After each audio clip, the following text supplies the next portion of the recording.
Hello students, हमने 6th class के जो मैथ्स था आपका, उसमें जो पिछली वीडियो आपने देखी होंगी तो फर्स्ट चैप्टर तक हमने कंप्लीट करा दिया था। पिछली वीडियो में आपको 1D हमने कंप्लीट करा दी थी।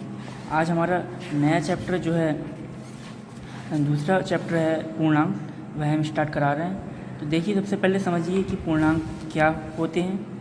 तो पूर्णांक जो होते हैं उसे हम जेड से दिखाते हैं। हमने यहाँ पे जेड लिखा हुआ है। सभी पूर्ण संख्या तथा ऋणात्मक संख्याएं जीरो के साथ मिलकर पूर्णांक बनाती हैं। सबसे पहले आपने जाना होगा कि प्राकृतिक संख्याएं होती हैं, वह होती हैं 1, 2, 3, 4। अगर हम इसमें जीरो को भी जोड़ दें और माइनस वाले भी अंक जोड़ दें, ये हमारे धनात्मक हैं। धनात्मक मतलब इनके आगे प्लस लगा हुआ है, और ये ऋणात्मक है। ऋणात्मक का मतलब होता है ये माइनस लगा हुआ है आगे।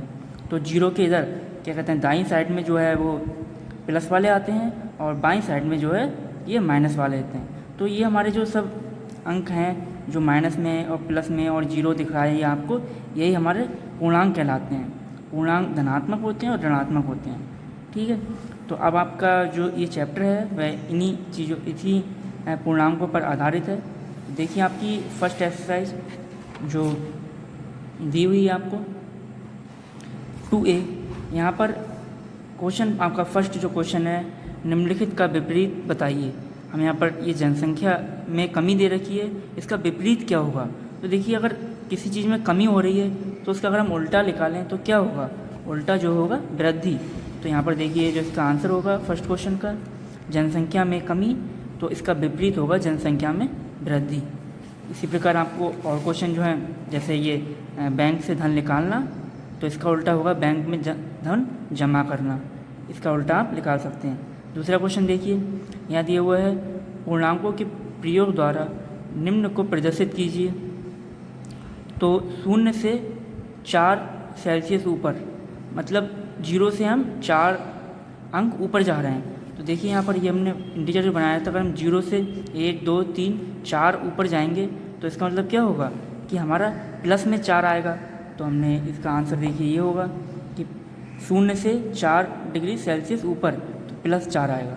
यही इसका आंसर है। आप थर्ड क्वेश्चन आप देखिए, थर्ड क्वेश्चन में जो आपको दिया हुआ है, निम्न संख्या युग्मों में कौन सी संख्या संख्या रेखा पर दूसरी संख्या के दाईं ओर स्थित है।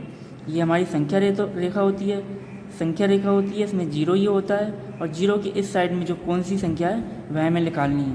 जैसे पहले में दे रखी है 2 और 8। तो आप यहाँ पर देखिए, अगर ये जीरो है और इस साइड में तो बाईं साइड होता है, ये दाईं साइड होता है, तो 2 और 8 हमें जो क्वेश्चन में दे रखा है, ये 2 और 8 देख सकते हैं आप। तो पहले 2 आएगी, फिर उसके दाईं साइड में ही अगर हम आगे बढ़ते रहेंगे 3, 4, 5, 6, 7, 8, तो 8 हमारे दाईं साइड में आएगी। तो हमें यही पूछ रहा था कि दाईं साइड में कौन सी आएगी, तो इसका जो आंसर होगा वह 8 होगा। 8 जो है 2 के दाईं साइड में आएगी। अब आप फोर्थ क्वेश्चन देखिए, यहाँ पर हमें दिया हुआ है, निम्न युग्मों में से कौन सी संख्या दूसरी से छोटी है। आप एक चीज़ जो है हमेशा याद रखना कि प्लस वाली जो अंक होते हैं, पूर्णांक होते हैं, वह सदैव बड़े होते हैं, और जो माइनस वाले होते हैं जिनके आगे ऋणात्मक चिन्ह लगा होता है वह सदैव छोटे होते हैं। तो यहाँ पर हमें देखिए 2 अंक यहाँ पर दे रखे हैं फोर्थ क्वेश्चन में, 9 दिया है प्लस का और माइनस का 9 दिया है। तो आप सिंपली बता सकते हैं कि जो माइनस वाला होगा वो छोटा होगा और प्लस वाला 9 बड़ा होगा। इसी प्रकार यहाँ पर देखिए 0 दिया है, माइनस का 13 दिया है। तो यहाँ पर अब आप सोच रहे होंगे 0 तो छोटा है, -13 बड़ा हुआ। नहीं, ये गलत है। देखिए 0 पहले आया हुआ है, फिर 0 के बाद अगर हम बाईं साइड में चल रहे हैं तो -1, -2, -3, -4 इस तरीके से आया हुआ है।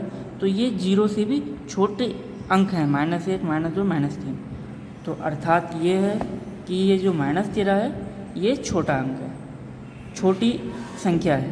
ठीक, इसी प्रकार आप देखिए 5वां क्वेश्चन है, निम्न के बीच के सभी पूर्णांक लिखिए। हमें -5 दिया है और 2 दिया है, वो भी प्लस का। इनके बीच में कौन कौन से आते हैं ये लिखना है।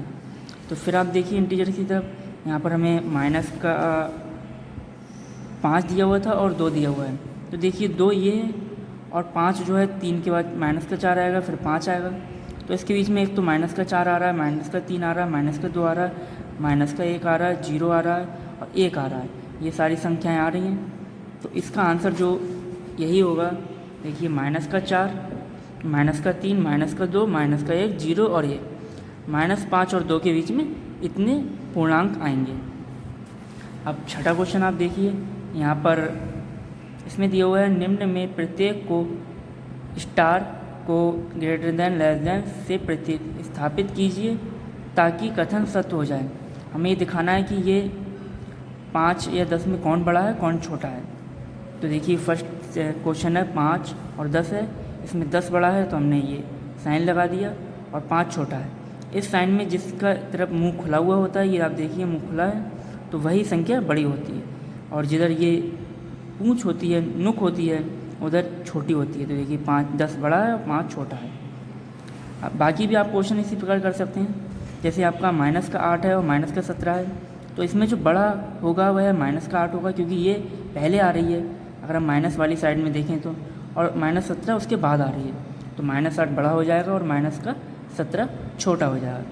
ये आप ये भी कह सकते हैं कि माइनस में चीज़ें उल्टी जाती हैं। जैसे 17 अगर यहाँ भी प्लस में होता, यहाँ प्लस में होता तो 17 बड़ा होता, लेकिन माइनस में 17 छोटा हो जाएगा। अब देखिए आपका 7वां क्वेश्चन दे दिया हुआ है, निम्न में से प्रत्येक का निरपेक्ष मान लिखिए।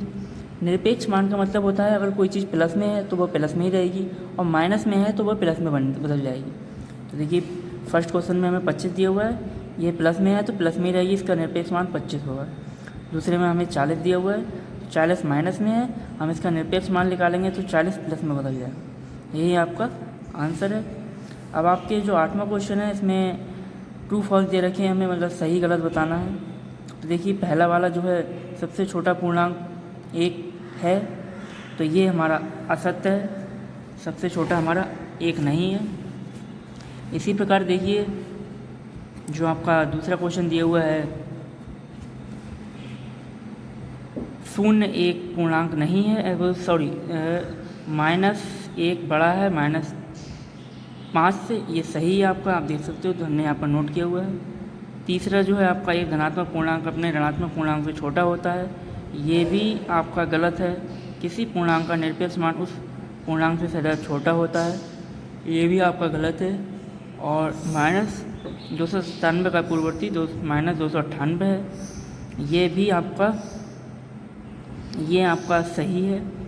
और जो आपका 7वां है -19 का पूर्ववर्ती -20 है, ये भी आपका सही है।